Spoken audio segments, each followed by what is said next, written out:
അങ്ങോട്ട് ചലഞ്ച് കൊടുത്തപ്പോൾ ഇങ്ങോട്ട് ചലഞ്ച്. Reel challenge. എന്താ പറയുക challenge? Reel challenge. Reel challenge ചെയ്താലേ ബാ. എന്തോ റീൽ എന്തോ ഇതാണോ? ഇതാ റീൽ.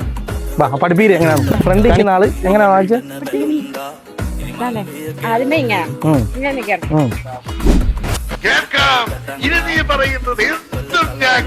അത് മതി. അപ്പൊ രണ്ടാമത് ഞാൻ പൊക്കോളാം. ആ രണ്ട് മിടുക്കി കുട്ടികൾ വന്നിട്ട് എൻ്റെ ഞങ്ങളോട് ചലഞ്ച് ചെയ്യുമെന്ന് പറഞ്ഞു. രണ്ടുപേരും 3 പേര് ആണ്ട് അവനും ഉണ്ട് കേട്ടോ. 3 പേരും ഒന്ന് ചലഞ്ച് ഇങ്ങോട്ട് തരാൻ വന്നത്. ഓക്കെ ചെയ്താലേ. എന്തായാലും താൻ ഇത്രയൊക്കെ പറഞ്ഞ സ്ഥിതിക്ക് ഞാൻ അങ്ങനെ പറ്റില്ല എന്ന് പറയും.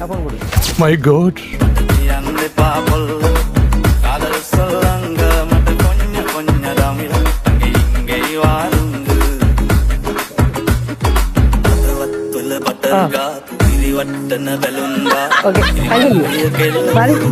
ചലഞ്ച് ചലഞ്ച് ആയിരുന്നു.